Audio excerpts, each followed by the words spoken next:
Hi, my name is Carrie Martins, and I'm going to be talking about how communication has changed since the outbreak of COVID-19.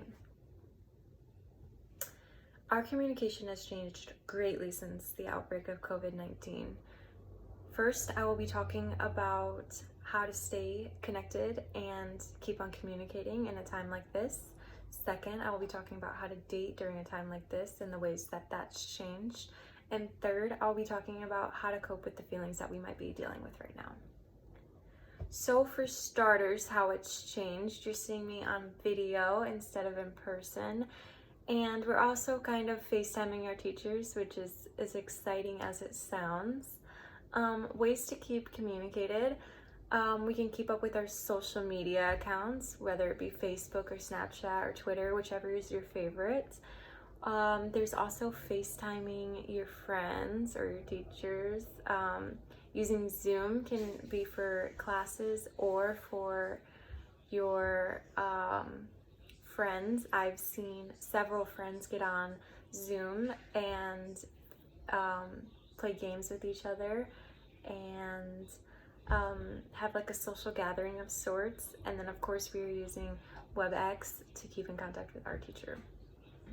There's also FaceTime calls and texting with your friends just to keep in contact with everybody and still get that personal feeling that you are still talking to your friends and family.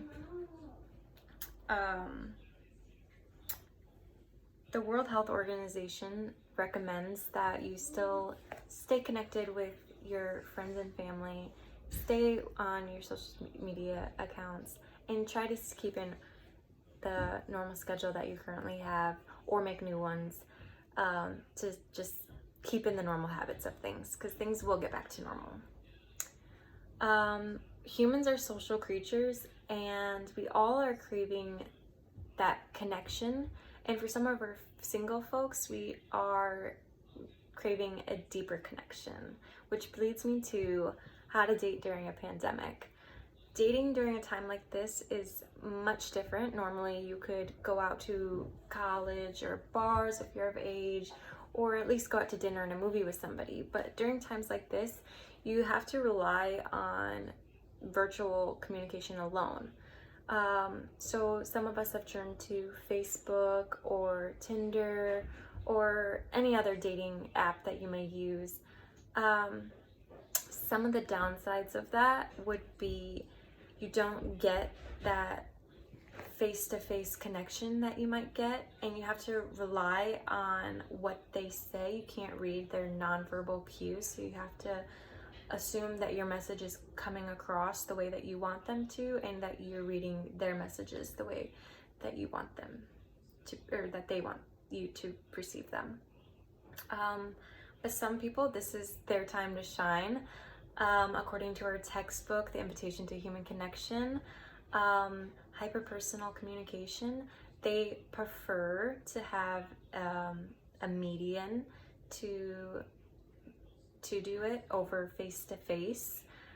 So if that's you, it's your time to shine. Another downside is that lack of physical connection.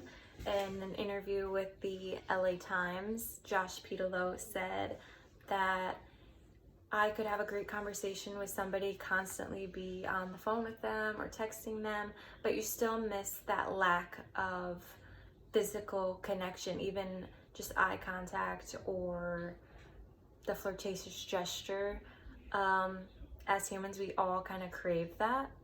A funny story, in our textbook, it told us that in the 1870s, when the phone was invented, some experts warned that the phone would be a poor substitution for face-to-face interactions, real-world interactions, and that some families might isolate themselves and prefer to communicate electronically, which I think is pretty funny considering that that's what we have to do right now. We have to communicate electronically and we can't do that face-to-face contact anymore. So I just thought that that was kind of funny that they warned about that, but then that's what we have to do right now.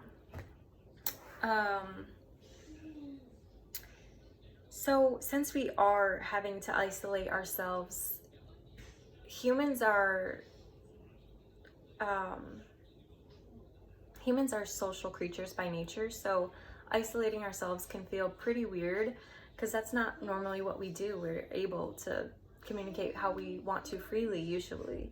But during a time like this, it can feel pretty weird. So that leads me to my next slide.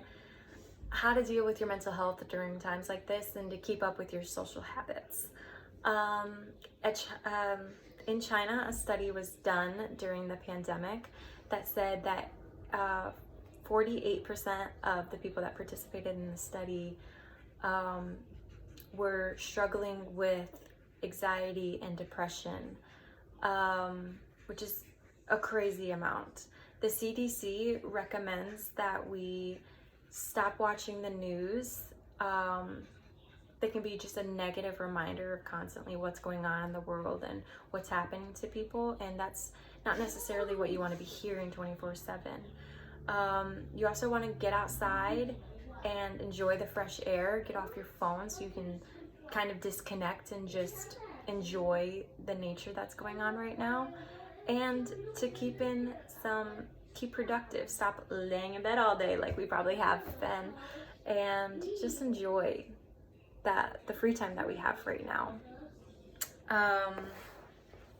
In conclusion, our communication has changed greatly since this outbreak happened, and